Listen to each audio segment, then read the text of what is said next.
इयत्ता चौथी, विषय मराठी, कविता 7वी, धूळ पेरणी या कवितेचे संपूर्ण स्वाध्याय आपण पाहणार आहोत. प्रश्न पहिला, एका वाक्यात उत्तरे लिहा. अ, कोणाचा जीव झुरणीला लागला? उत्तर, मातीचा जीव झुरणीला लागला. आ, धरणीला कशाचा ध्यास आहे? उत्तर, हिरव्या पिकांचा धरणीला ध्यास आहे. ई, कोणते दिवस येऊ नयेत असे कवीला वाटते? उत्तर, जाचक दिवस येऊ नयेत असे कवीला वाटते. प्रश्न दुसरा, थोडक्यात उत्तरे लिहा.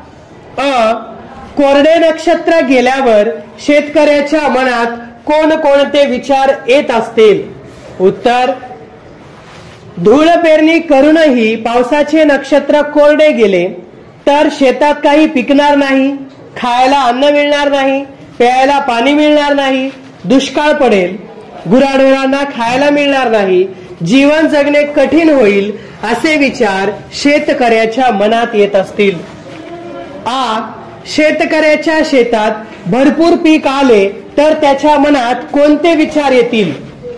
उत्तर, शेतकऱ्याच्या शेतात भरपूर पीक आले तर तो आनंदित होईल, खायला प्यायला भरपूर मिळेल, गुराढोरांना चारा पाणी मिळेल, सर्वत्र संपन्नता येईल, कष्टाचे चीज झाले असे त्याला वाटेल, सुखाचे दिवस येतील. पुढचा प्रश्न ई, पाऊस पडला नाही तर काय होईल असे तुम्हाला वाटते? उत्तर, पाऊस पडला नाही तर सर्वत्र कोरडा दुष्काळ पडेल, दुष्काळात माणसांना खायला अन्न व प्यायला पाणी मिळणार नाही, नदी नाले आटून जातील, गुरेढोरे पशु पक्षी या सर्वांचे हाल होतील, जगणे कठीण होईल. पाऊस पडला नाही तर माणसाचे जीवन नष्ट होईल. प्रश्न तिसरा, ओळी पूर्ण करा. अ, आसो बरकत धूळ पेरणीला. आ, टिपूर मोत्यांची आस मोरणीला. ई, कासावीस डोळे बनले चातक. ई, मिळता डोळ्यांना मेघूट इशारे. पुढचा प्रश्न चौथा, खालील ओळींचा अर्थ तुमच्या शब्दात लिहा. अ, हिरव्या पिसांचा ध्यास धरणीला. उत्तर, धरणी व्याकुळ होऊन पावसाची वाट पाहत आहे, तिला हिरव्या पिसांचा म्हणजेच हिरव्या नव्या पिकांची ओढ लागली आहे. आ, मातीच्या कणाला फुटले धुमारे.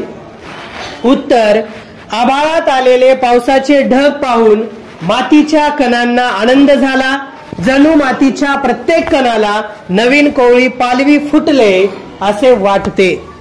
प्रश्न पाचवा, पावसाळा येऊनही पाऊस पडत नसला की शेतकऱ्यांना दिवस जाचक म्हणजे त्रासाचे वाटू लागतात. तुमच्या परिसरातील खालील व्यक्तींना कोणते दिवस जाचक वाटत असतील याविषयी त्यांच्याशी चर्चा करा. अ, बांधकामावर काम करणारे मजूर. आ, आई वडील. ई, ऊस तोडणी कामगार. ई, शिक्षक. उ, शाळेबाहेर खाऊ विकणारे. तर या व्यक्तींना कोणते दिवस जाचक वाटत असतील याविषयी तुम्ही चर्चा करायचं आहे. प्रश्न 6वा, ही कविता धूळ पेरणीची आहे. या कवितेत शेतकरी पावसाची वाट पाहत आहे. पाऊस आला नाही तर त्याला शेती करता येणार नाही. या उलट काही लोकांना खूप पाऊस आला तर काम व्यवसाय करता येणार नाही. अशा लोकांची माहिती घ्या. उदाहरणार्थ, रस्त्याच्या कडेला बसून भाजी विकणारे यांची माहिती तुम्हाला घ्यायची आहे. तर हे दोन्ही प्रश्नांची उत्तरे तुम्हाला स्वतः सोडवायची आहेत. तर या कवितेचे संपूर्ण स्वाध्याय सुंदर अक्षरात लिहा आणि वाचन करा.